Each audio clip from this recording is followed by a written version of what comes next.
കോളേജിൽ ഉള്ളിൽ നിന്ന് വേറെ പ്രൊഡക്റ്റ് ഉണ്ടാക്കിയോ അല്ലെങ്കിൽ കോളേജ് കഴിഞ്ഞിട്ട്? കോളേജിന്റെ ഉള്ളിൽ നിന്ന് വേറെ പ്രൊഡക്റ്റ് അങ്ങനെ നോക്കിയില്ല.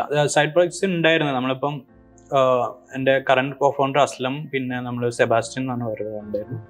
3 പേരും കൂടി ഇങ്ങനെ ഹാക്കത്തോൺസ് നന്നായിട്ട് പോയിരുന്നു. എന്താണ് ഹാക്കത്തോൺ? ഈ ഓഡിയൻസിൽ ഹാക്കത്തോൺ അറിയില്ലെങ്കിൽ.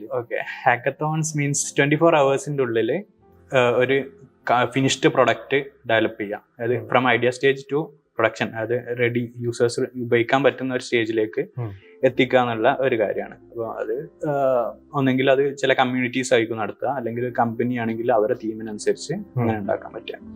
അപ്പോൾ നമ്മൾ കോളേജ് ടൈമിൽ നന്നായിട്ട് ഹാക്കത്തോൺസ് സെൽഫായിട്ട് ഓർഗനൈസ് ചെയ്യല്, പുറത്ത് ക്യാമ്പസുകളിലുള്ള ഹാക്കത്തോൺസ്, പുറത്ത് ക്യാമ്പസും പുറത്ത് കമ്പനീസ്, ഇപ്പോൾ ബാംഗ്ലൂർ അവിടെയൊക്കെ പോയിട്ട് അങ്ങനെ ഹാക്കത്തോൺസിന് അറ്റൻഡ് ചെയ്തിരുന്നു. അപ്പോൾ ആ ഒരു കാര്യം നന്നായിട്ട് നന്നായിട്ട് ഹെൽപ്പ് ചെയ്തിരുന്നു. പുതിയ ആൾക്കാരെ മീറ്റ് ചെയ്യാനും നെറ്റ്വർക്ക് ചെയ്യാനും. അതെ, നെറ്റ്വർക്കിംഗ് ഡെഫിനറ്റ്ലി. പിന്നെ സ്കിൽസ് ആണെങ്കിലും നമ്മൾ പുതിയ ടെക്നോളജി പഠിക്കുമ്പോൾ അത് ഒന്ന് പരീക്ഷിക്കാൻ പറ്റിയ സംഭവമാണ്.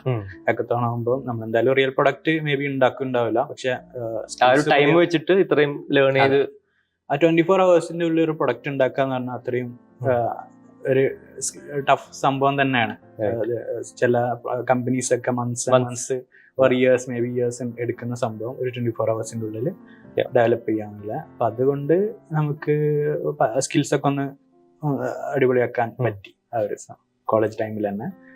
അങ്ങനെ ഹാക്കത്തോൺസ് വിൻ ചെയ്തിരുന്നു. ഒരു 2-3 ഹാക്കത്തോൺസ് ഫസ്റ്റ് പ്രൈസ് ആണ് കിട്ടിയത്. നമ്മൾ ഈ ഒരു 3 ആൾക്കാർ അങ്ങനെ ഒരു ടീം ആ ഒരു ഇതായിട്ട് തന്നെ പോയി. അന്നേ തൊട്ട് തന്നെ ഹാഡ് എ ടീം. അതെ, അസ്ലം എന്നെ കൂടെ ഉണ്ടായിരുന്നു. അതെ.